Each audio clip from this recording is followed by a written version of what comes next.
You are listening to the Spiritual Warrior Coach with Barbara Savin, the podcast for discovering how powerful your wisdom, compassion, and courage is. Get ready to join Barbara and her guests as they explore and offer you advice on how to reclaim your power, your energy, and your authentic self. And now, here's the host of the show, Barbara Savin. Hello, and thank you for joining me today, and welcome. I am Barbara Savin, your spiritual warrior coach, and I am here to help you reclaim your energy, your power, and your authentic self. And for those of you that may not know me, I am a certified clinical and medical hypnotherapist, Reiki master and teacher, life coach, energy healing specialist, and best-selling author of Gentle Energy Touch, The Beginner's Guide to Hands-On Healing. You know, I have been helping my clients for over 35 years, and the older I get, the more wisdom seems to come through. So isn't it time that you believe in yourself? You know, your mind is going to provide you with your greatest challenges in life because it's so very, very powerful. So let's use it for positive thinking, creating harmony, balance, peace, love, happiness, and anything else that your heart desires, because one day the world will tap you on your shoulder and say, this is your time to shine. And speaking about shining, I have a very special guest with me today. And being I'm having challenges pronouncing her last name, I'll let her do it later. Her name is Dr. Karin, and she is a public school principal. And Karin, I'm sorry. See, we did that wrong too. Karin is a well-respected international influencer on helping kids live happier, healthy lives. You know, she has touched the lives of thousands of families in multiple states with her ability to connect and help children experience success from challenging behaviors. And with a doctorate in educational leadership, and nearly 20 years of experience in education as a teacher, assistant principal, and now principal, she is highly regarded as an educational game changer. Karin's insights have been featured in various media outlets, including the Washington Times and Delaware State News, and heard in multiple speaking engagements internationally, such as the Delaware Policy and the Practice Institute. Boy, I'm having little challenges today with my words. And the Practice Institute, and as far-reaching as India. And as an empowered coach, Karin provides a framework for parents who feel helpless when their child is experiencing many challenging problems at school or at home to experience the happy life that they always dreamed of having through utilizing her revolutionary problem-solving approach. So welcome, Karin, and how are you? Boy, it's one of those tongue-tied days. Thank you, Barbara. It's okay. We'll blame it on my husband since his last name. No. Yeah, but how do you pronounce your last name? Is Jakubowski. Thank you. Well, you know, as a Brooklyn person, we change the vowels here and there. And at school, I tell the kids, you can just call me Dr. J. Although sometimes the kids get it better than the adults. It cracks me up. Wow. So how did you get started becoming a teacher, assistant principal, a principal? Well, you know, it's funny. As a child, I would set up my stuffed animals in my room, and I had this little chalkboard, and I would pretend like I was teaching them at a young age. I mean, I think I was like 7, 8 years old. So I was practicing even then. But then as I got older and when I was in college, I went to a Bible school at our church right after high school. So I didn't start college, public college right away. Okay. And I was working part-time at a hotel in their fitness center in the city of Wilmington. And all these lawyers and engineers would come in and they'd be like, what are you studying? And I would make it up. I'd be like, I'm going to be an engineer one day, and just because I wanted to hear their pros and cons to it. And then Oh, the next day okay. I'd be like, oh, I'm going to be a lawyer, and I'd hear all their, pros and cons. And they were like, oh, there's women engineers, there's limited of them in the field, and you can make a lot of money. And I was like, great, I want to make a lot of money because we just grew up within our means. So yeah, that sounded great. Um, but then I ended up working in the business office at the hotel. And Mm. after 8 hours every day of sitting in front of a computer, I came just was thinking to myself, like, wait, I want to do this for the rest of my life. For what? Like, what is this going to amount to? And what company would I make a difference in at the end of my life? And there was an opportunity to volunteer in my church private school in first grade in math, like 1 hour a week. I can't even remember why they needed help. But today it just sounds like ridiculous. But somehow I started doing it, and an experienced teacher came in one day and was like, you have like this natural like gift to work with the kids. And I was like, really? Because I was just doing what just doing my best. Yeah. Hmm. And it was from that point on that I realized that I wanted to give back to kids, because I had so many teachers in my life growing up who had contributed to really forming who and shaping who I had become, that when I thought of what I would be at the end of my life, to me looking back, it would be to give to kids Oh, what wow. had been instilled in me all those years by my teachers. And so it's funny because even when I was a teacher, I never thought of myself as like the best educational teacher, instructional, top of the game. But what I was really good at was encouraging kids and supporting them and helping them see themselves even more than who they were today. And then I just became an aspiring principal, and so I went to school, I got my doctorate. And then when I was an assistant principal, actually as a teacher, I had some really difficult kids that I just couldn't figure out. Like, one would hide under my coat rack, I couldn't pull him out, I wouldn't know what triggered it, I wouldn't know what would help him get past that instance. So some of the behaviors I saw as a teacher really kind of, you know how they say, like, those are the ones that keep you up at night. And no matter how much the behavior coach worked with me and them, I just never felt like I got the successes like I wanted.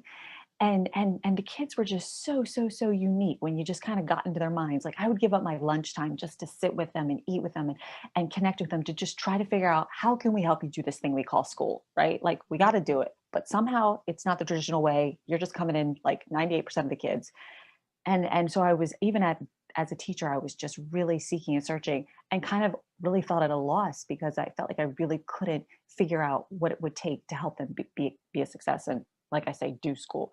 And so when I was an assistant principal, of course, I get all the kids that get in trouble, and then you're sitting there like, how are you going to like fix them, in a sense, or so many times you just, are going to suspend them. Like, the teachers would get frustrated, and I'm very positive by nature. I see the glass half full. And when I was growing up, sometimes I did bad things as a kid, but I always felt like I was bad, and I never liked that feeling. And so as an assistant principal, when the kids would come to me and they were bad, I never made them feel worse, because I knew what that was like as a kid, and I didn't like that. And so early on, I learned an approach through Dr. Ablon out of Harvard, Massachusetts General Hospital. And he has a program called Think Kids, where it's a collaborative problem solving approach, where you use a certain tone of voice, an empathetic voice, and questions to really elicit from that child, like, what's really going on. And as I learned that process and tried it over the years, I started seeing success with kids in their most challenging moments than I'd ever experienced as a teacher, and how I was frustrated all that time. So that's kind of like a little bit of how I got into this work. Wow. So I know for myself, I did crazy things also as a child, but the teacher actually would yell at us. And back in my days, they would hit us with the ruler. So, and then now you felt shameful, you were guilty that you did something bad. And there was all this emotions that came up.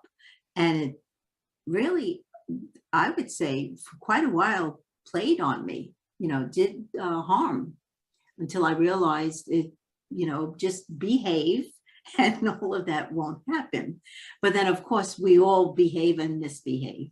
So let me ask you, how would you handle a child that has like a real challenge? Because I know some of them can be really disruptive in class. Yeah. So when a kid gets in trouble, one of the first things that I learned over the years was not to talk to them when they are upset, when they're crying uncontrollably. That is not the time I'm going to talk to them, which sometimes is reverse of what you think, because oftentimes the kid gets in trouble. Maybe they're on the playground, they did something wrong, they get sent to the principal's office, and they're so upset, and the teacher sends them to the office because that kid needs to know what they did is wrong and that's how serious it is. And I just wait. And it's really hard for us to just wait. Or sometimes we would have lunch after recess, and it would feel frustrating on the teacher's part, and I get it, but I would let them go eat lunch. And most times, people feel like, no, they should just sit in there till they get it straight, or we decide what the consequence is going to be. But the most important lesson I've learned is not to talk to kids in that high emotionally stressed moment. And that's hard to learn, practice, and implement, because sometimes you get frustrated as a parent. You're in the heat of the moment, or you got to get out the door, and your kid is having a tantrum, and your blood's pumping, and your boss needs you at work at a certain time, so you got your stressors, and you're just like, come on, let's go. And sometimes it has to be a come on, let's go. But whenever the kid does something, I say unexpected. I like using that word, because bad, wrong, misbehave. Sometimes kids are like, misbehave. Like, what does that really mean? But wow, that was a little unexpected. I like to use, and they're just like, oh. So someone taught me this early on, to use the phrase when they're calm and in control of their body. And I'll say that to the kid. You don't look calm and in control of your body. We're just going to wait a few minutes. And we'll come back to this, and I just let them sit. I leave them on my peripheral vision. I don't like stare at them, but I make sure I can like see them if they were in the office, or I let them go to lunch and come back, and, oh, you look calm and in control of your body. And then you start with an approach, something simple like, you say like, I noticed, or I heard. Most of the time it was I heard that you kicked Johnny on the playground, and you use a very even tone. I call it the elevator tone of voice.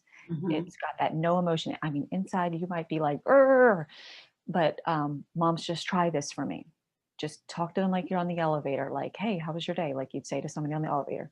Hey, I heard, and as parents, you're going to hear from the teacher, Johnny, hit the kid or whatever happened. And just use that same phrase. I heard that you hit Johnny today in school. And you use this magic question. What's up with that?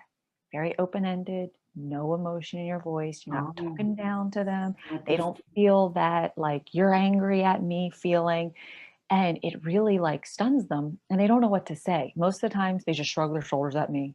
They say, I don't know. And it's really hard, but you just wait, and you wait some more. Silence is so hard for us as adults. Okay, it was hard for me. It was hard for me. Maybe it'll be easier for you. It's just so hard for me. And then you ask the question again, like, I heard such and such, like, what's up with that? And they're not used to someone really opening up and listening to them. They're used to us coming in and be like, I didn't teach you to do that. Why did you do that? How did you, right? It's great. Okay, I'll use I again. I shouldn't assume every parent is like that.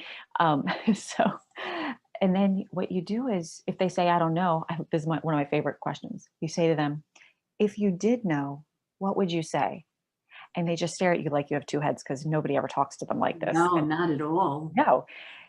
Eventually, over time, they start coming out. And sometimes I have to add, there's no right or wrong answer, because they're so afraid to get in trouble, because nobody wants to get in trouble. Yeah. And then that's the fear that they're stricken by. And when you and I are afraid, like I sometimes can't even tell you my first name, because your freeze, flight, or fight mode takes over you, and you're just like paralyzed. And this approach really deparalyzes you. That's why it's so powerful. And I have seen one kid who we thought peed on the bathroom wall, wouldn't admit to it. When I use this approach with him, the even tone of voice, no looking down on him through my voice or any emotion on my part, he actually shared that he did it. I had him call his mom and tell her, because when I called her, she wouldn't believe me. I wouldn't have believed. I mean, Oh, yeah. We all, would be horrified if our child did that. And he did, and he admitted to it, but he didn't feel yeah, he had a consequence, and yeah, he had to, own up to that consequence, and he went home, whatever his parents did. But there's a certain approach with a tone of voice, certain questions, and that's what I work on with parents, to really help them, because I believe I can help parents with this approach where they can see some successes, where sometimes it feels like, oh my gosh, my kid has a meltdown and I don't know how to help them. My kid is struggling at school behaviorally, academically, parents tell me, and it keeps me up at night. I can't sleep. I don't think it has to be that way. But who do parents have to find to support them and help them be like, you're not alone. Mhm. Here's a couple strategies. I'm going to work with you till you feel the success. Wow. How exciting is that? Like, that's why this just invigorates me. Well, it's a miracle to have somebody like you. I wish I had someone like you back in my younger years, because back then it was all screaming and yelling. I mean, it was like, and you got so flustered, and now you became actually combative, and it was nobody wins. Yelling back and forth. No one. Yeah, and the relationship gets broken. Well, that, and then, you're sent home for a whole week on, you have to leave school because you've been really bad. Right. Do you notice, like with your approach, children actually begin to change? Do they change their behavior? So I would have lunch when I was assistant principal with all the high flyers of the behavior kids in the school. And I did that to connect with them because I knew I needed that relationship with them when I had to talk them through a difficult time. And I noticed over time that they became more honest and open more freely when there was something they did wrong. But those are teachable moments. And unless kids were robots, like, they're going to do bad stuff. No, we don't like the calls from school when they get in trouble. But I think sometimes we hold high expectations over kids, and they're kids. They're going to do things that are silly and stupid and unexpected. And that's just part of being a kid. But if you can work through those things and they can learn from it in a healthy approach, and this is a very healthy approach that keeps your connection and relationship strong, positive, which is what we want with our kids, and I want with my students, and the teachers want with their students, then no matter what they do or go through, it can have a positive outcome, no matter how bad and a challenging or unexpected behavior you did in my class. And I think there's so many more gains and benefits to that than a kid who does something bad, then it hurts their self-esteem, low self-confidence. Then you got a whole other host of issues. And it's like, they were just a kid and they needed to learn from those teachable moments. And yeah, I learned from them too. And they weren't always the best situations that I, experienced. And that's why I love this whole positive approach. And then towards the end of this process, we look at maybe there's a skill that they just need help to build and learn, or maybe it's a problem to be solved. And then you go through, there's steps in each direction of that we work through with parents to help them get to the end that they really want, which is actually at the end of this, the kids learn to become problem solvers, which is a skill for life. Yes. And when you start this process with them, they just stare at you like you have two heads because they're not used to problem solving. They're used to being just told what to do, how to do it. And that was wrong. Okay. Yeah. Now I knew that was wrong. And there were things that I grew up with as a fear-based approach that, looking back, I didn't like, and I don't agree with. And so I really flip it to a positive, loving approach.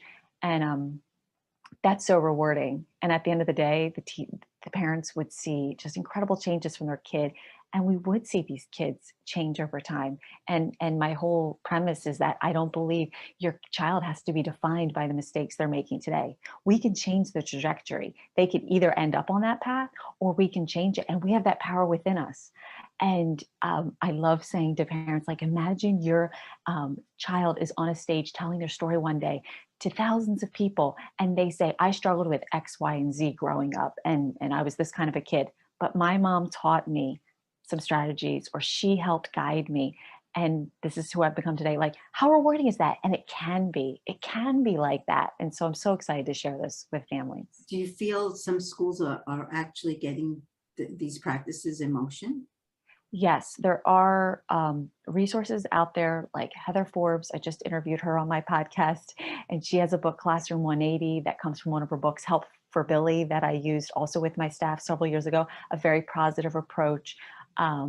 And I like logical consequences. I like using those with kids as well. And it's very like, you did this, so because you did that, this is the logical consequence for that action.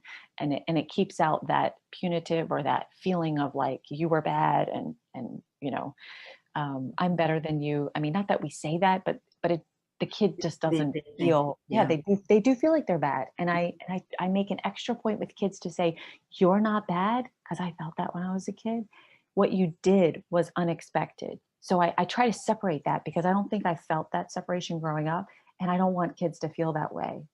Um, yeah. Does the same approach work for bullies, those being bullied, or those that are the bully?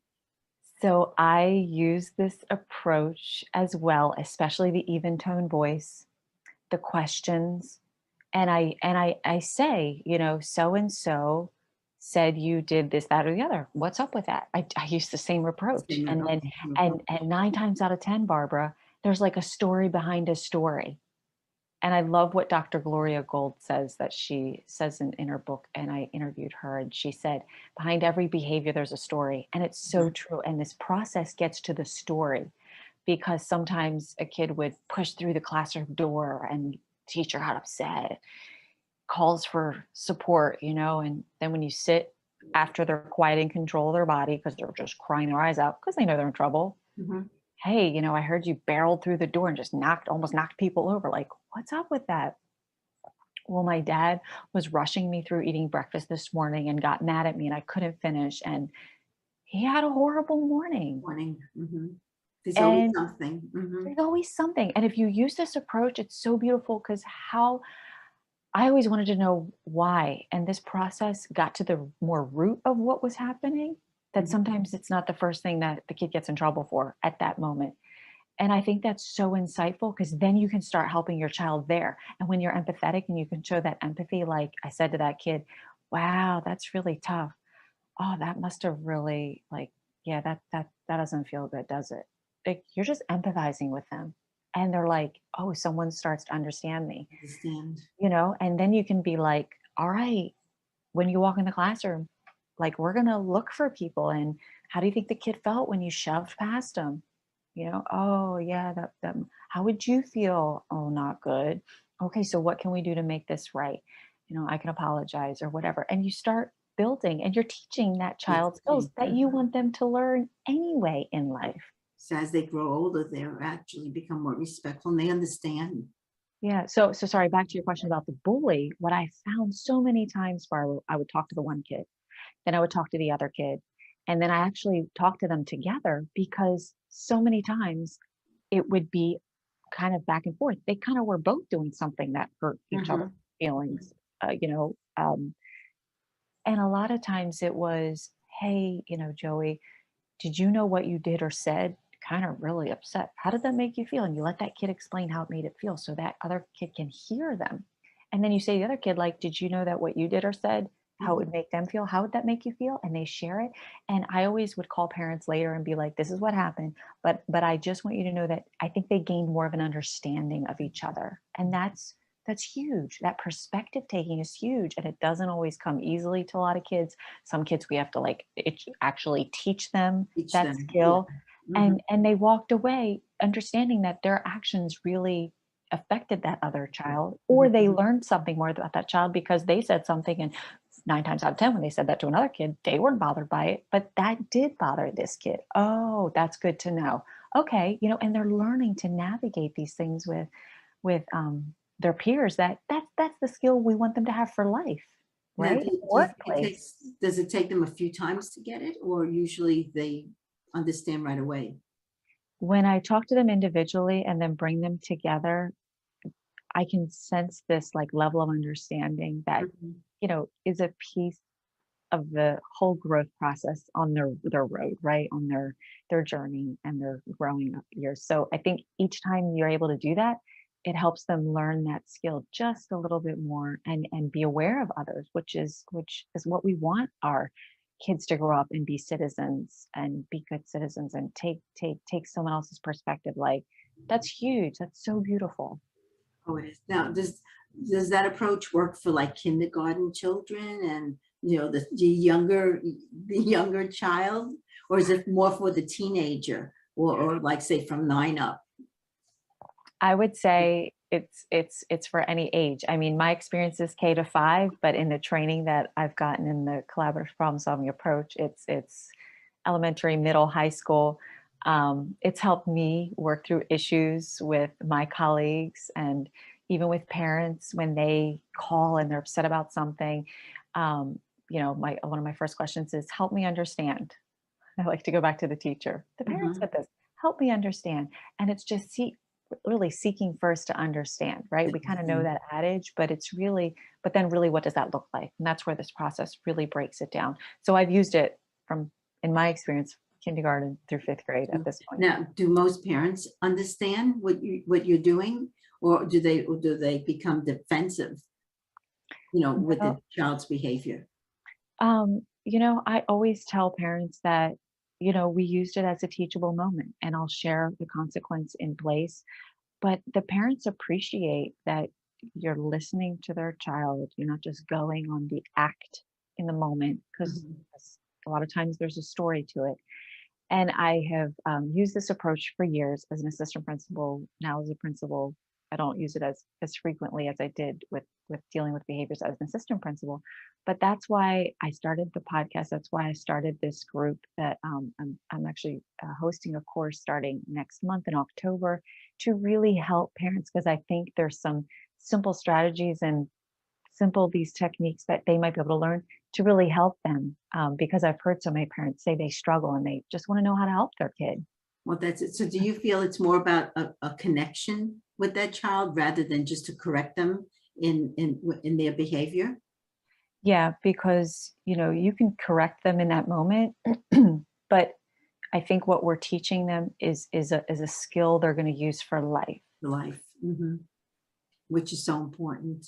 So you could have your kid act right because you said, don't do this. This is what I taught you. Blah, blah, blah, blah. But all that problem solving skill and perspective taking and relationship building that it creates between you and your child, I think has so much more, you reap so many more invested results from that for them growing up, that I think it's just so powerful. It's powerful. I know my daughter was a teacher many years ago, and in her class, she would also practice silence, a few minutes of just silence. And of course, at the very beginning, they still made noise and they couldn't really sit still. But then all of a sudden, they loved that 5 minutes of just being. And I know you practice the mindfulness in your teachings. Yes, Barbara, this is so beautiful and so powerful too. So I became the principal 4 years ago when our principal had moved on to another school, and she had started before she left teaching the kids about positive affirmations, and they would actually do the finger touch points. I am peace, and they would touch each Uh-huh. finger with their thumb. I am beautiful. And then I found a picture book. One of my paraprofessionals gave it to me by Louise Hay, Oh, yes. called I Think I Am. Mhm. And it takes everyday ordinary scenarios of kids and flips it for them to say a positive affirmation or think it in that situation.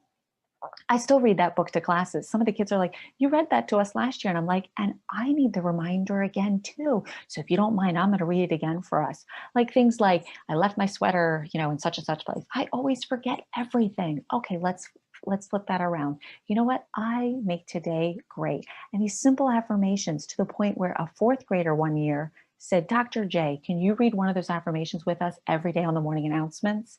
So for a whole year, we would say an affirmation every morning as a school. Wow, And isn't we that took beautiful? one. Oh, it was so beautiful. And then one of my school counselors heard of a mindfulness program at a neighboring school. So we put together some grant money. We brought her in and piloted it in first grade. The teachers were like, oh my goodness, my kids are like really into this. We have to bring it back to the whole school. So the year we went home in COVID, the 1920 school year, she came and finished her 9 weeks in every class.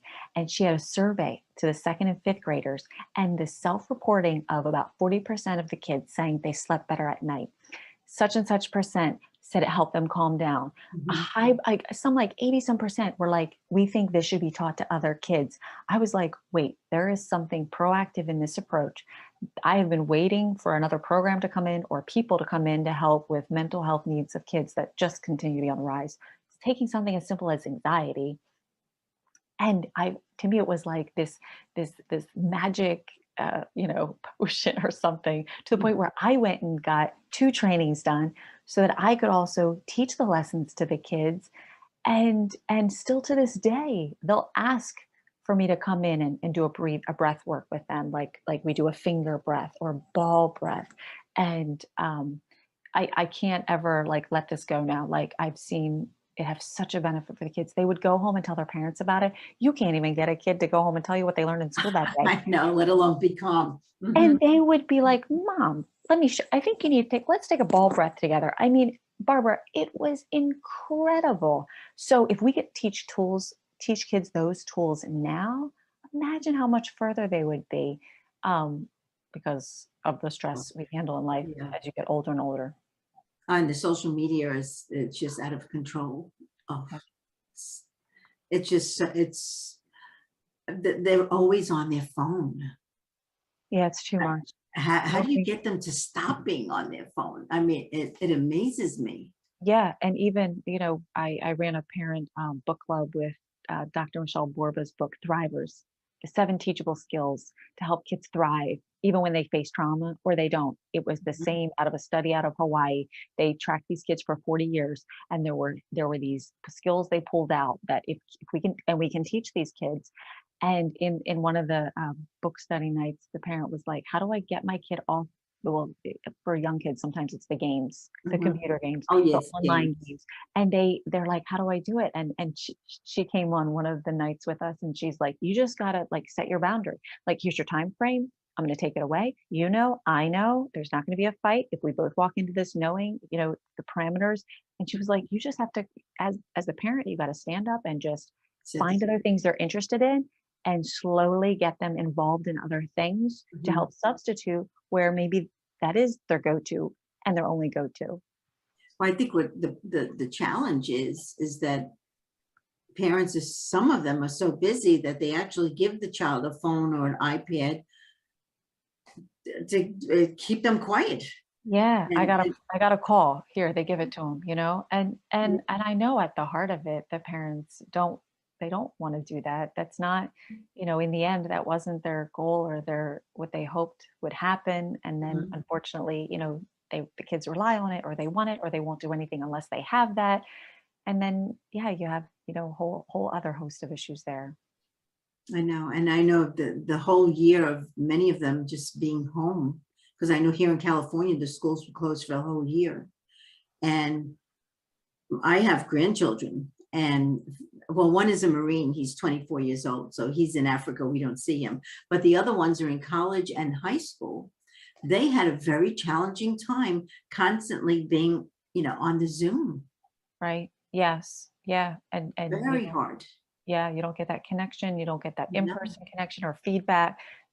Can feel very isolating. It's just very, one dimensional, and it was really hard. It was really hard for these kids.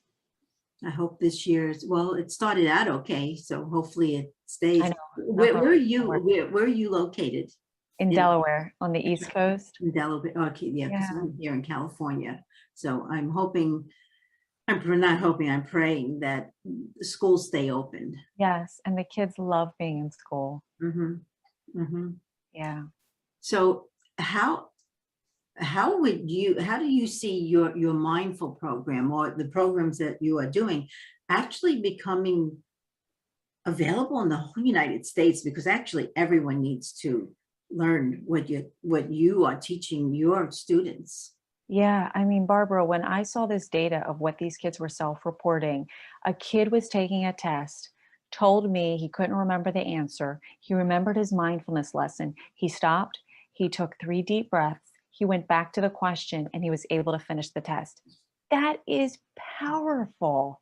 who wouldn't want their kid to learn and find a strategy like that that works for them? Another parent was like, my kid has had a swim meet. She gets nervous. The coach is loud and she gets stressed out. And she sat there and she practiced some of her breaths that she'd learned in school.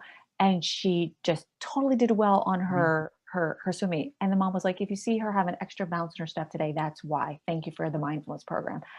Like, wow, right? So I started creating videos for kids that they could watch the lessons, Okay. because they were some of the lessons that I was doing with the kids in school. So if you as a parent or a teacher, you're like, I'd love to do this, but I don't know what I'm doing, or I don't know if I could do it well enough. If you go on my website, www.educationalimpactacademy.com, if you click on blog on the right-hand side, there's a free video that you could see what it's like for kids. And there's an adolescent video, because I created adolescent videos as well. So that's one way that we can start getting it out there, because even if the teachers don't have it, then at least they could put on a video and try it and see if how the kids respond to it. Because Barbara, I had a kid in first grade who was upset, was brought to the office because he lost out on some class reward because he was not being great. I forget why this other little friend, who had his troubling moments as well, came with him. And the little friend was like, you got to do your breathing with Dr. J. We got to like take a breath together. And like, he was coaching him, and he's the one who needed coaching most days. Right. So I said to the kid, like, well, do you want to do, the ball breath or the finger breath? This is just to get them calm and in control of their body. And he was like, no, I don't want to do that. Well, I had just recorded one of my videos. So I pull out my iPad and I'm like, okay, do you want to watch a video and we'll do it together? We were doing the same thing. I was just going to do it in person, but they're fine. Maybe he'll watch a video. I don't know where the idea came from. I put it in front of him. Barbara, do you know he sat there and did it with the video? With the video. But he wouldn't do it with me live in person. And I'm the same person. I was and I was like, wait, there's something here. So I created videos, because some of these kids, like, if that's going to draw you, great. I don't care what helps you, but this will help. And in whatever means and mode we can get it to you, let's do it. And he took his breaths following the video. At the end, he was calm and in control of his body. I got to use my whole approach. I heard X, Y, and Z. What's up with that? Okay, the kid feels heard. He feels, that someone's empathetic with him, and just kind of was like, oh, that's really hard. Okay, so what can we do to solve that problem? X, Y, and Z. And then we go through the rest of that process together. So I created videos that can help if you want to access one and see it. And then there's some for sale on the website if that's something you notice your kid kind of responds to. So yeah, we're just trying to find more and more ways to make it, more accessible. Are most teachers on board with it? There's some that it takes a little bit more than most. When we piloted in the first grade group, one of the teachers came to me at the end and was like, I was totally not into this and very skeptical of like, what is she teaching us? And at the end of that 8-week course, she was like, that was the best thing. We need to keep teaching this to kids. And she started using the practices with her own kids in her own family. Wow. And she's the one I had talked to the staff the following year when we wanted to bring it to all the kids, because that was just incredible to see. Isn't that amazing? It is. So now awesome. Your whole school where you are they practice this. Yes. Are there other schools in the back east, the area, that are finally getting into it? Yes. There are some schools. Yes, there's a group of teachers in the south of Delaware that go and also teach these same lessons from the Mindful Schools program that we learned from, and some of the schools in northern Delaware that I'm aware of. And I mean, look how the word mindfulness has just taken off. Like, it is everywhere, right? And really, it's just helping kids learn, and as adults, just stopping to become aware. And in those lessons, you just talk about, what do you notice? What do you hear right now? Sometimes you do a tasting lesson. You do, what do you notice in your body? And then what do you notice? You give them certain situations, and it's all about gratitude, kindness, compassion, traits that you want the kids to know and embody and embolden as good citizens anyway. And it's really, they're feeling more. They feel. Yes. And just to be in tune, look how much self-care we're working on with adults, teachers, the problem of burnout. I mean, it's all monitoring our stress. And if we can help kids notice that at a young age and do things that are scientifically proven, like when you do take a deep breath, you are helping your body relax from that fight or flight freeze mode. You do think and act differently than you do in that instant being, just emotionally charged, or you flipped your lid, some people call it, or I call it freaked out. Well, yeah, and the thing is, the breathing works in so many other cases. This is going back in the 60s. You probably weren't nearly born yet, but I worked at Roosevelt Hospital, and we worked in personnel, and our offices were right next to the emergency room, so it was very stressful. Everyone in personnel smoked. And back then, I would occasionally go out and smoke with them, even though I knew it was not a good thing to do.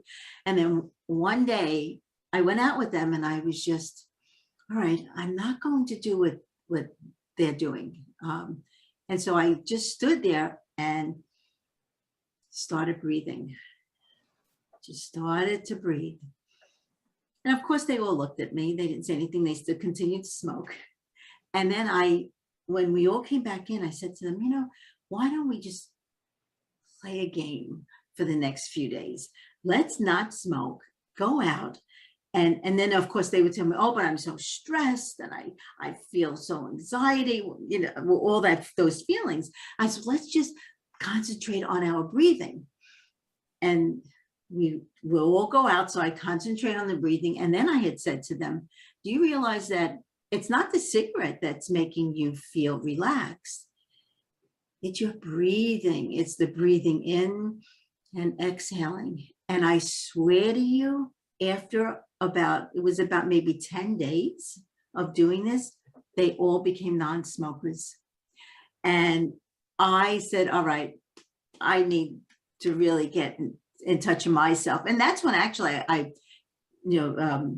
worked there for quite many years, and then worked for general nutrition centers. And I realized that if you want your staff to do well, you need to treat them with kindness and understand them and show them gratitude and appreciation. And I would give them affirmations, just like what you were saying. And we were number one in sales. And mind you, I supervised Brooklyn, Queens, Long Island, Staten Island, all the really rough areas back east. We were number one because I treated them the way they should be treated.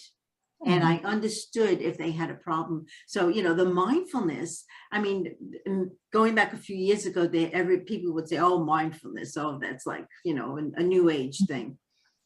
It's just breathing. It's understanding and feeling that your breath, which many times it's just a natural thing to do. But when we, again, become mindful and we take those deep breaths, it actually helps us relax.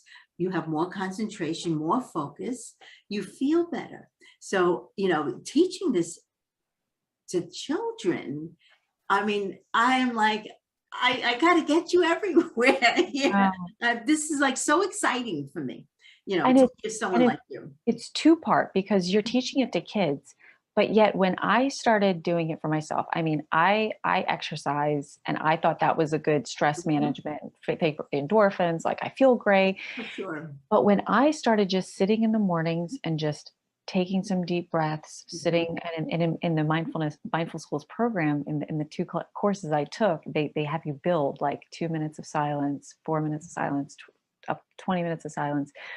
And when I would do those practices of just sitting and breathing in stillness and quiet, my mind would get to a place of such calm that I had never experienced dealing with all the stress as a school principal, teachers, kids, parents, needs, wants, upset, celebrations, etc. It was the number one thing that helped me. And I was like, whoa, this is so powerful. Like, I can't come back from this. I've got to figure out a way to share it with more kids and experience it. And it's funny, my secretary came in my office one day and I was sitting there doing my finger breath, which if you can see or can't see, it's just putting your hands out like the number 5 and breathing in when you go up to follow your finger to the top of your thumb, and then you breathe out when you come down and go up. I just had to do it because of something someone said, or it just kind of like really shook me a little bit, and I need to get back to that place of centeredness. And I always say you only have so much energy in a day, and then I recognize I'm not going to spend any more negative energy on that. On that. It's a thought, and it's can be changed, or if it's something I can or can't control. And really helping me stopping to breathe really puts things in perspective for me, where sometimes your just mind just can take you totally downhill way fast, and your energy goes with it. Oh, without a doubt. And by breathing, we feel more grounded and centered and balanced, and we're able to accomplish so much more. And the stress levels actually go to 0 in most cases. Instead of taking medication because you're anxious or stressed, if you do some mindfulness, you'd be surprised. That's a whole different world. I mean, it just helps. And it's not a new age thing. It's something that should be taught everywhere, I feel. And the kids that, are loving it. Now, I have 2 teenagers. Actually, I have 4 teenagers, of which 2 practice the mindfulness, and they breathe, and they're into the yoga. And I see a difference in them versus 2 years ago. They're calm, and they're able to deal with their challenges on a different level. Mm-hmm. Yeah, so powerful. So any parent or guardian listening, just the next time your kid gets upset, or you get upset, or you get the dreaded call from school that your kid did something wrong, the first thing for yourself is just take a deep breath, take 3 deep breaths. Your mind literally will react and respond differently than if you react and respond in that moment. Like they're literally those 10 seconds, it changes everything. It's the science and mechanics in your brain. So just try that one thing. Commit to yourself that when your kid does something that upsets and frustrates you, just commit that you're not going to talk to them when they're still upset or when you're upset. If you just make that one shift, just try that one shift this week, you'll start seeing yourself able to maybe maneuver something in a way with them and engage in a more positive way than you have up until this point, even if you don't know, the other steps to take. Just try, just start with that one. Well, that's in, and the breathing actually pauses, gives you that pause where instead of that reaction that could be very damaging, you're taking a step back, because in most cases, it's not nearly as bad as what we think it is. Yeah. And then what happens afterwards? Like we hosted international students for 10 years. So it's funny because I don't have kids, but I have 620 kids at school. And we've had international students live with us for the past 12 years. And I would take them to school in the morning. They'd be late getting in the car. I was supposed to have a meeting, and we all know what that feels like. And I would just lash out at them, but you feel so bad afterwards, and then you regret, and then you have to go back and talk and apologize and try to mend that. And after you live it, you're like, that wasn't really worth it. And you kind of like get upset at yourself. And this will really start helping you catch that, and your kids will benefit from it. Now, where can anyone find this, your programs? So a good place to start is my website. It's www.educationalimpactacademy.com. And I'll share this with you, so Barbara, you can put it in the notes for them to reference, or they can find me on Facebook, Karin Jakubowski, on Twitter and Instagram. And if you DM me, just for your listeners, if they DM me that they heard this podcast episode, I'll send them a free happiness journal that I created that they can print for each month. And it just kind of helps them come back to some things in their family that can help them stay kind of connected with their kid, and something I created I think they'll enjoy. And if you go to my website, on the front page, if you put your email in and you want to subscribe to my blog weekly, then there's a free first steps to happy kids that I did a video series, and it walks you through these steps a little bit more in depth than what I got to today. So yeah, go to my website. If you click on my blog on the right-hand side, check out one of those mindfulness lessons. Do it with your kid, do it with you, see how your kid responds. But yeah, it's just, I just want to help more and more families in a positive way through some of the most difficult moments you face with them. And you're not alone, and you don't have to be. And I'd love to help you. I'd love to embark on this journey with you or work with you over time to help you and learn it, to master it, so you can feel successful in navigating when your kid shuts down, or they have a tantrum, or they get in trouble at school, or they struggle.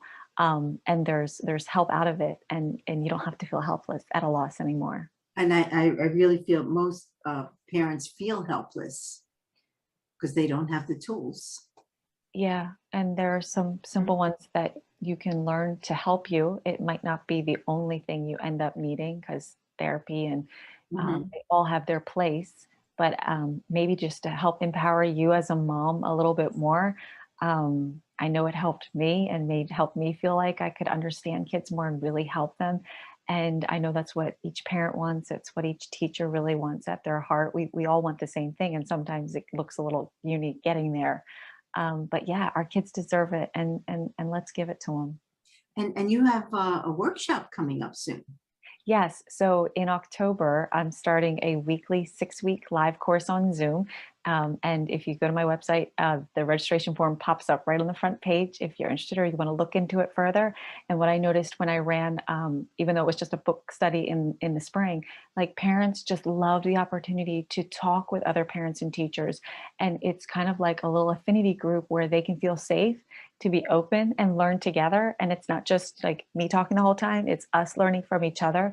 And the more I've done this work, I've realized how much parents want that kind of support, and where they want to share also the things that you've learned that can help other parents. And so it's a really beautiful opportunity to work together and experience kind of a community where you feel supported and you're not alone, and it's positive, and we all want the same thing.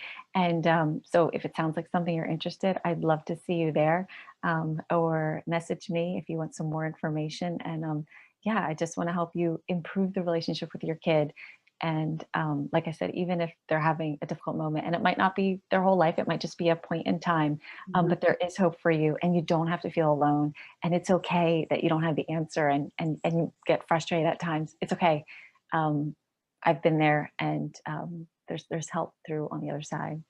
Oh, gee, thank you so much. I mean, this everyone should learn this, and not just children, because I feel in my heart, if parents become more mindful, the child will be able to calm down, Yes, and because the household will be different. yes, that's so powerful what you said, Barbara, because we are mirrors to our kids. So, mom, if you're upset and freaked out, don't be surprised your kid's going to continue being freaked out. And but even when you get freaked out inside, if you can keep your calm and cool and take a deep breath to help you stay calm and in control of your own body, our own bodies, even though we use that for kids, your child will eventually mirror you, and then they can get to a place where they can talk through what really happened, to learn from it, or identify maybe it's something that need to be taught, or a problem to be solved that you could, problem solve together. And we talk about those in our next steps. Do you feel some men are actually beginning to learn this too? It's funny, I have a grandfather who reached out, and they were using the practices and what they were learning with their grandkids even. So yes, I say I primarily, like, my work is for moms and empowering moms, but that doesn't mean a guardian isn't Right. listening. And when I talk with parents, it's usually the mom and the dad, when the kids are in trouble in school, and they're so appreciative, and they find the value in it, and they're so grateful. And sometimes it's just a kid has a bumpy year, and that was just really rough for them, and so when we pull through this on the other side, it's so sweet, because the parents are just like, thank you so much. Like, like it gives them hope, because it Give can them feel hope. really daunting when your kid's not doing well in school. And I mean, the one parent, God bless her, she didn't even show up at the curriculum open house night because she was so embarrassed because her kid had done something in school to another kid. Like, it's so real. Like, this is what parents are feeling and going through. And I just encourage them, like please tell them, I miss them, and I don't see them because of what their kid did. but it's hard. And sometimes we feel that way as parents, or we might feel that way. And it doesn't have to be that way. And how awesome would that be to have people come and support you in that way? Oh, to me, that's just so beautiful and huge. Oh, without a doubt. I know I actually use the breathing with some of my clients before I do a session, because they come in and they're all over the place. So we need to just chill out for a few minutes. I mean, and it can only be a minute or two. And it amazes me how all of a sudden their energy shifts. So yeah, if we need to do this for our children, we need to help our kids. Me too. They need help, and they need to, well, if they can, stop with this, just calm down with the social media, because that's very challenging.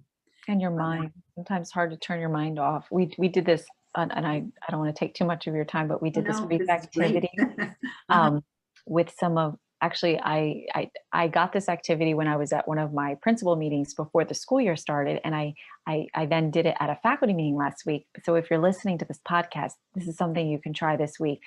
Put your hands on your heart and close your eyes if that helps. And just take a deep breath and think of someone in your life who just loves you, just unconditionally. Your mom, your spouse, your grandmother, anybody. Put them in your mind. And then let yourself think of one thing that they're saying today to encourage you, support you, love you, and let that thought come to you and just fill your heart with such love and appreciation. And yes, you can do this, mom, or whoever's listening. You can get through this moment. You can get through this day. And it was such a beautiful activity. Oh, yeah. When I did it over the summer, the phrase that came to me was, I have everything I need. And I was like, okay, I can do this. Whatever I'm facing today, I can get through this. And it's just such a simple little activity, but maybe try that this week. And it's just part of taking care of yourself. That's what it is. And we can do anything we actually set our minds to do. So yeah, and if we learn your mindfulness and the breathing, and having children understand that they're not really bad, that they're just having an off day, I feel in my heart the world would be a much better, more peaceful place to live in. Wouldn't it? Yeah, it would. It would. Well, boy, thank you so much for being here today. Give your website again and where they can find you. So it's Educational Impact Academy. So www.educationalimpactacademy.com. You can get my free video course on that page, and just click on the blog and you can get the free mindfulness lesson there. And you can find me on Facebook with Karin Jakubowski, Twitter, Instagram, LinkedIn, and private message me. And I'd love to share a free happiness journal that I created for you and your family. And yeah, Barbara, thank you so much for the opportunity. And thank you. Pleasure being here and speaking with you. We need to get this word out to everyone, so that these kids can really understand how to feel calm, balanced, and loved. Yeah, that's what it's really all about. But thank you again so much for taking time out of, I know you're very, very busy schedule. And I want to just thank my listeners today. And I hope that you actually heard what you needed to hear, because I know this was a very powerful podcast interview for me. And we need to love our children. We need to appreciate them and show them that we care, and to help them feel more calm and balanced and centered. So again, thank you so much for listening. And if you want to get in touch with me, visit me on my website, motivateyourlife.net, or you can subscribe to my YouTube channels, Barbara Savin, and there are some MP3s for relaxation, for grounding, sleep, and many others. And also, please subscribe to this channel, the Spiritual Warrior Coach. So again, if you're interested in learning more about myself and my guest, when this goes live on YouTube, you'll have all the information that you need. So again, thank you for listening and have a beautiful day filled with love and with light. Love, Barbara.